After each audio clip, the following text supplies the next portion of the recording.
What's up, guys? Not only Star Power got buffed, right? We also have a buff on the Psyshock and the Psybeam doing more damage now. First off, for the head items in this game, I run Body Barrier with White Glasses and Choice Specs. I think that's probably the best thing you can do. You can also maybe run Focus Band over one of the glasses, but I just want my ability to deal additional damage, because ESPEON in the end still likes a bit more damage. But this has pretty good damage overall now. So both we got Psybeam buffed and Psyshock buffed. So what's the synergy between Psybeam and Psyshock? It is just that Psybeam kinda copies one of your stuns. So if you Psyshock stun someone, Psybeam them, and the Psybeam splits to other targets, they also get stunned. So the way Psybeam works is like you just hit one guy, and then in a cone behind it, it will like explode and seek other targets. For early game, we use our Swift Head to last hit. We actually get quite good early game right here. I managed to get all these Ardinos. And so stored power makes no sense with Psybeam. Absolutely no sense. It's pretty bad together.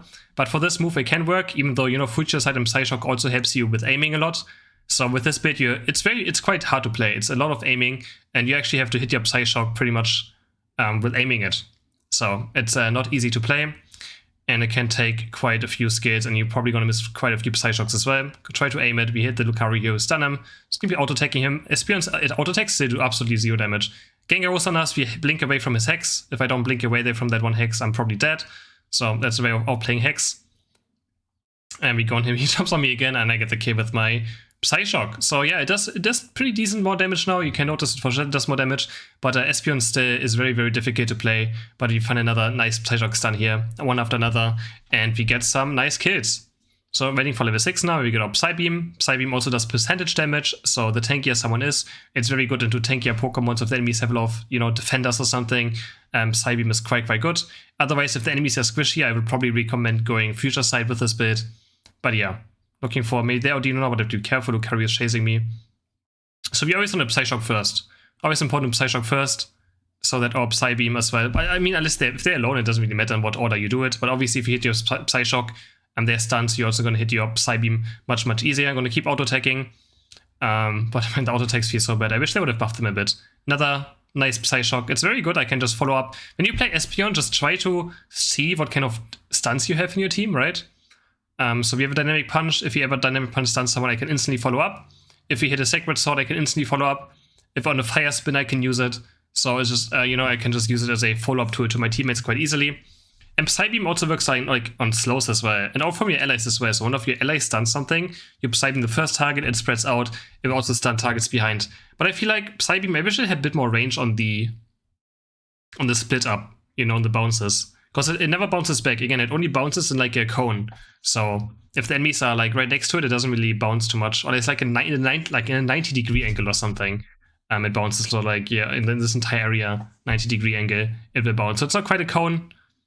It's more like a 90-degree angle. But it's very like, yeah. So it's a quite weird move. I made a video about it that showcases it as well, I think.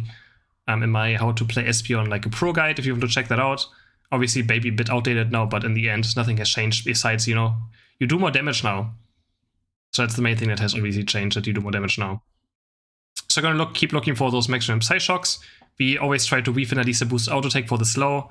It will make our Psyshock easier to hit. Sadly, our team is nowhere to be found. So I'm just gonna go in, I'm just gonna Unite move, try to kill the Gengar, and then afterwards I'm gonna try to maybe get this Dread now. I'm gonna Psybeam the Lucario, looking for kills right now. Still seeing, but yeah, the Decidueye is there. And I'm a bit too late. And we actually died to the Decidueye. Somehow the Decidueye was so high level. I don't think it was even their jungler as well. It was kind of weird that my team is sadly nowhere to be found for this first Dread. Our jungler is in the jungle currently clearing the... Well, he's already level 10. Like, the worst part is our jungler is already level 10 here. He has Unite move up and he doesn't join us at Dread or fight. So, quite unfortunate. But yeah, that is what it is. That's solo queue. I'm gonna keep leveling up now. Try to get to late game. We killed bot goal. We already killed every goal as well, so it's very hard to get experience right now. There you see it, right? There you see the beam splitting up and stunning the other beast as well. That's exactly what I'm talking about. But you know, you've seen it hasn't happened this often this game yet, because it really doesn't happen that often that you actually get the bounces off onto someone. Charizard probably has Unite move here, so I just stepped back a bit, go back into my jump pad, and on my jump pad, my score goal, get some healing and some shielding done.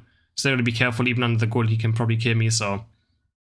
The enemies kill top goal, so I'm instantly gonna reset and just take all these Audinos for myself. Yeah. Gonna take all of this. Obviously want to be as high level as we can for this late game fight. Lucario's gonna try and score here. But yeah, I'm just gonna kill him. He doesn't know I'm there apparently, so I get a nice free kill on him.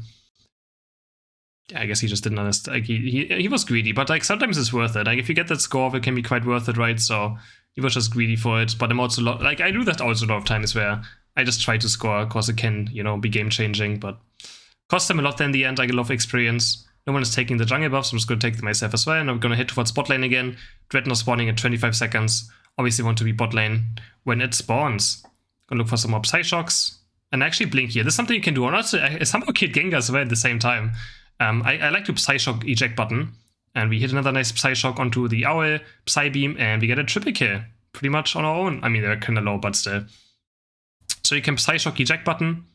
And it has much less travel time than as well. So, yeah, quite nice. That's what we did there. We're able to close the gap much faster. And I'm just going to try to Dreadnought. My team is fighting over there. I see Gengar now under us with the flame above us, so I'm just going to Unite Move. But sadly, in the moment I Unite Moved, he used this like come out of the ground thing, and he's unstoppable doing it. And unstoppable targets don't get united by ESPEON, which is quite bad. I wish it could. I mean, there has to be counterplay to it, right? If it would also stun unstoppable targets, it would be quite insane. So I'm gonna try to kill Lucario here, but I gotta be careful with close combat. And he actually, I think he makes it out of this. No, he does die in the end. Does die in the end. Audino's up on top side again, so I'm gonna get 14. After level 14, I don't really have to farm anymore. But, you know, I do a lot of more damage on level 14, so all the Audino's up, no one is taking them. Might as well take them for myself. Can maybe walk towards top lane here. My team wants to draw to him, can give them some backup. But I have to be careful. I mean, he's still very squishy as well. Looking for a Psyshock on the Gengar, but I think it missed because of the Fire Spin. Quite unlucky. Gonna try to get a boost auto tech maybe in. So I'm Unite moving me. Not much I can do about that, but we still kill the Owl at least. And I actually killed the Mime. In my last breath, I still got a Psyshock out. I kinda just auto-cast it. I just pretty much spam my Psyshock button there, hoping it goes out onto the Mr. Mime.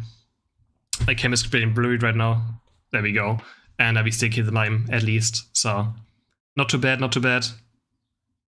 And yeah, going to Zapdos. I think Zapdos fights as ESPEON are still quite difficult. You kind of need peel. Like, if you don't have any frontline, it's very difficult to walk up. You die so fast. I mean, you also do good damage now, but you also die still very fast. And the moveset is very hard to hit, especially when people start casting the Unite moves in team fights, right? It gets very difficult. Here we get a Gengar kill. And now I can kind of get level 15 actually. I'm going to try to out-tech this guy. He has X speed though, so he gets away. Looking for another Psyshock. Always just standing still and we one-shot him. Yeah, some people just don't like moving. Always important to move between every auto-tech as well. And make sure you're aware of where your opponents are. I actually have so many kills this game already. And I don't kind of almost 15, so I'm just going to take both buffs for level 15 very fast. Red buff is also quite nice for me. Obviously, red buff allows me to hit my Psyshock easier if my boost auto-tech is not up, so... ESPEON still has pretty good auto-tech range, right, as you can see. Quite a lot, so we actually reached level 15 as lane ESPEON. And now we're gonna look for a fight. I want to just... My job is pretty much Unite moving the Gengar so he doesn't kill us. And yeah, hope that we just kill him. There we go. I'm just going to Unite move him, make sure the Gengar's dead. We kill the Mr. Mime hopefully as well. Eject button, but sadly couldn't hit him this time. Going for the Lucario now. Hit a nice Psyshock on him, he goes down. But this game is looking quite bad right now. Charizard Unite moving. And I'm just going to slowly hit Zapdos. But yeah. I mean, they're 3 dead right now. Charizard is chasing bot lane, so I was like, okay, I'm just going to keep doing it. I have pretty good last sitting. Mr. Mime is there, so Psyshock does a lot of damage, Psybeam does a lot of damage, so it's up to me if we win or lose this pretty much, right? So, but Gengar's back now. I'm doing a Psybeam, and we get with basic attack actually. So this was kind of scuffed. So I gotta be careful now. I know that Lucario is probably gonna go for me on top side. That's why I'm hovering around a bit. There he is. I know he was somewhere hiding, most likely on top side, because he saw me walking probably towards top side for after the Zapdos. So I've gotta be careful. I can't just brute force my way in.